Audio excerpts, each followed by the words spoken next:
We are educators. We want to bring the best possible opportunities for our students. We want to take them places. We want to do everything possible to ignite this spark of inspiration. We want to provide the best infrastructure. At the same time, we also want to learn, explore, experience, and grow. But we always encounter one major roadblock: funding. Well, not anymore. In this series, we are going to discover every possible way to arrange funds or to raise capital. Hi, it's Himanshu, and I welcome you to the brand new episode of The Ed Show. Today's episode is going to be super exciting, so keep listening on Apple, Spotify, or on your preferred platform.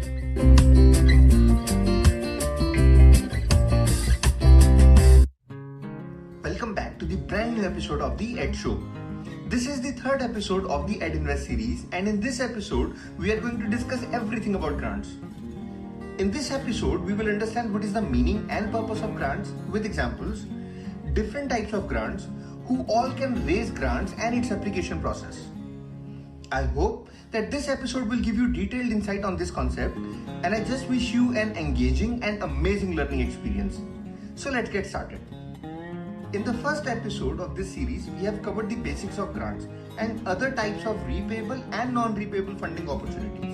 So if you have not listened to the previous episode, then I suggest you to listen to the introduction to funding, which was our first episode, and then listen to this episode for better understanding. And during this episode, if you feel stuck, confused, or if you have any questions, then I would suggest you to make a note of them and send me a voice message using Anchor app after this episode. Or if you are listening to this episode on YouTube, then share it in the comment section and I will address all your questions in the Q&A podcast. Now let us understand grants. A grant is a sum of money or material given by the government or other organizations for a particular purpose. And in return, the receiver agrees to comply with the purpose for which they have received the grant. Now grants are available for various purposes, and it is available for all individuals, educational institutions, non-profits, and for all the sectors. But in this sector, we will only focus on the grants available for educators and education sector. And hence, I suggest you to make a note of all the relevant information. So get your pen and notepad ready and let's get started.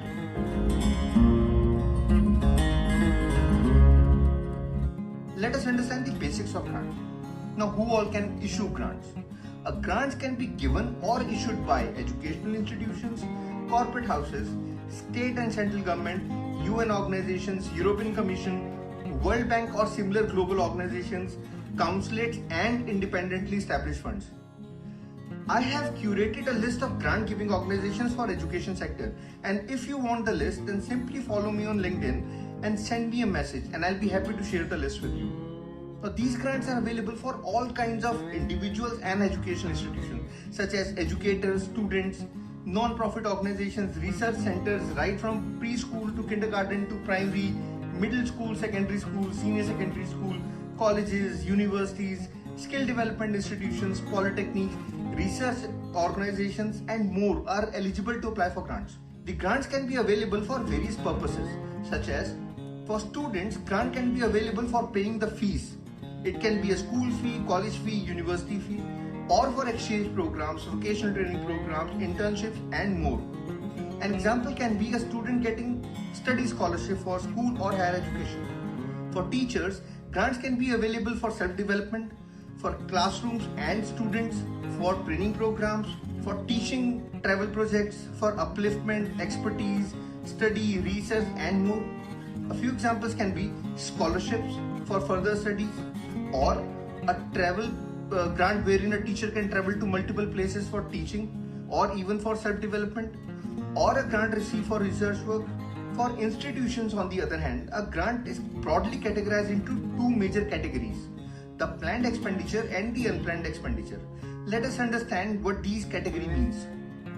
The planned expenditure, as the name suggests, is an expenditure which is planned well in advance for activities like infrastructure development, technological development, introducing new programs, sustainable development, cultural development, research projects, internship, exchange projects, and more. A few examples can be grant received for constructing a new building block, or a grant received for creating a laboratory or a library, or a grant received for buying the resources, books, apprentices, and more. and even for organizing student or educator exchange programs or training programs. The unplanned expenditure, on the other hand, is an expenditure which is not planned and may not even thought of, and an accident, a natural calamity, or any problem can trigger the unplanned expenditure, and it is available for infrastructure repairing or upkeep, purchases of new resources, and more. A few examples could be a grant received for the repair work of a school building after the building was damaged due to massive earthquake or any natural calamity. Or other example can be a grant received to buy IT peripherals as due to a short circuit all the IT peripherals got damaged. Grants may not just help you in advancing your career or to look after the basic necessities in your institutions, but a grant can also be a greater support if you wish to start a new school or a higher ed institution. You can practically consider grant as the biggest support in running your institution and for offering all the necessary opportunities, skills and resources to your students and educators. But please understand that a grant is not an investment that is provided to you in lieu of equity stake or interest. It is rather a support offered to you or to your institution in order to help you take a step forward towards your personal or institutional goals. Now that we have understood the concept of grants, let us move forward and understand the application process and the things you should keep in mind. A grant can be applied through two broad organizational categories. And please understand that these categorizations are created by me in order to help you head towards the right direction. Now, these categories are a membership-driven organization and a non-membership-driven organization. A membership-driven organization often prefers to offer the grant to its members, but they may also choose to give grants to non-members as well. The basic idea of a membership is to do the due diligence of the individuals and institutions at the time of approving the membership so that the grants will go in the right hands. On the other hand, a non-membership driven organization may prefer to do the due diligence of the individuals or institutions while evaluating their grant proposal. In both the categories, the grant giving organization chooses to offer a call for proposal, or you may submit your own grant proposal at your own convenience. The basic difference between a call for proposal or submitting a fresh proposal at your own convenience is that when the grant giving organization is working towards a specific goal, then they may prefer to call for the proposals from the receivers who are working in the same area and are looking for support. Typically, this category is time bound, and hence the proposal evaluation, due diligence, approval and disbursement of grants works as per the predefined timelines. On the other hand, if you wish to submit your own proposal for a specific purpose, then you may also choose to submit it, and the grant giving organization may take its own time in evaluating the proposal and may choose to issue the grants at a later date, as the organizations may prefer to work as per their predefined agendas. Now, what should you do before you even create a grant proposal? This is a highly effective 5-step process created by me, and during all these years I have encouraged many educators and educational institutions to work as per these steps, and these steps have always done wonders for them. Step 1. Define your purpose. Before you even create a grant proposal, you should have a well-defined purpose for which you intend to receive a grant.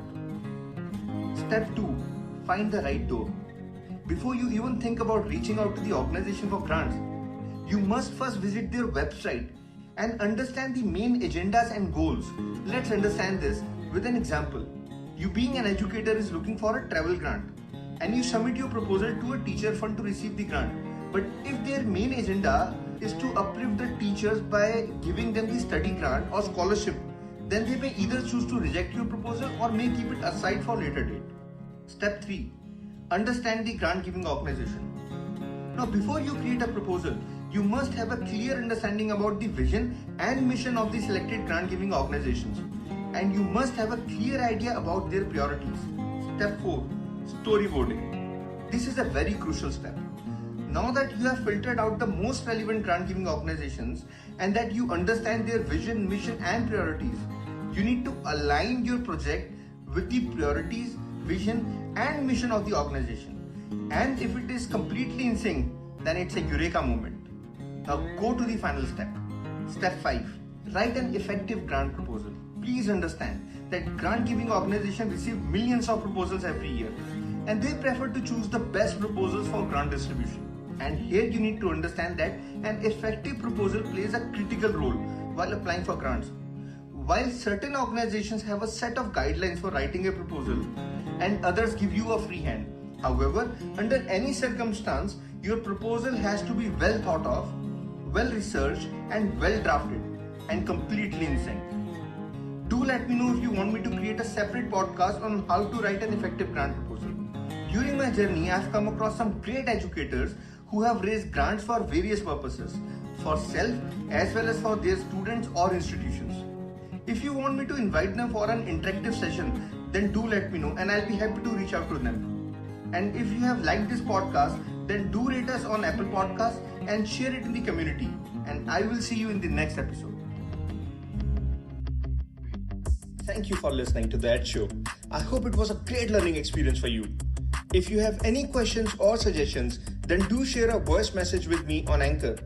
Or if you are listening to this podcast on YouTube, then share it in the comment section and I will address all your questions in the Q&A session. And I'll see you in the next episode. Till then, stay safe and stay happy.